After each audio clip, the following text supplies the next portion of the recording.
原子弹在人类历史上真正被投用到战场上只有2次，而且2次都在日本，一次是在广岛，一次是在长崎。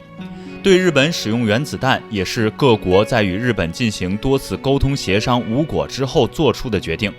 只不过受苦的永远是那些无辜的普通民众。原子弹爆炸那一天的日本宛若世界炼狱，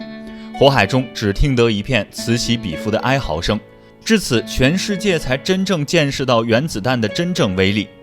不过在为日本无辜群众哀悼的同时，众人不禁开始思考，在原子弹爆炸之下要怎样才能活命呢？原子弹最主要的能源来自于核能，而最核心的制作原料是铀。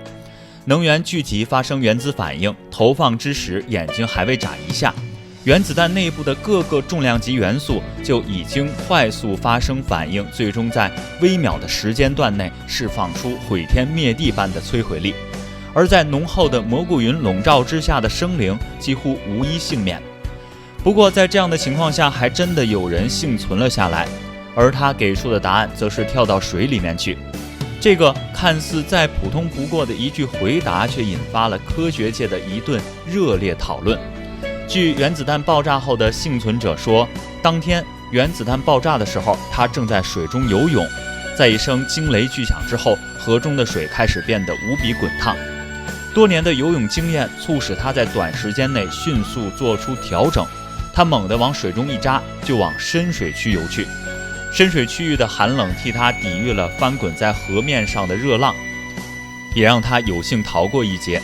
但是严谨的科学家们却觉得，以原子弹的爆炸威力是绝对难有幸存者的，纵然躲在水中也无济于事。不过核爆炸幸存者的确是在水中游泳才幸存下来的，这又是为什么呢？经过科学家们长时间的计算和推演后得出结论后发现，只有河水在原子弹爆炸中心辐射范围之外才有希望躲过此劫，否则无一幸免。而在一定的距离之外，不仅仅是跳入水中，若是所处方位和距离合适的话，也是可以避免受到强大冲击波影响。而有核爆炸后的幸存者给出一个更靠谱的方法，在他们看来，最好的活命方式就是躲在底下。地底可以在一定条件下隔绝原子弹爆炸后产生的辐射污染，也可以避免炸弹碎片。但是原子弹的威力绝不仅仅只在爆炸时的那一瞬，在硝烟慢慢散去后，光辐射等等多种元素辐射的威力开始发生作用，因此只有继续待在地道地洞中，静静等待这些辐射散去，才能避免2次伤害。很多日本人就是躲到地道中后，听见外面没有声响就跑了出来，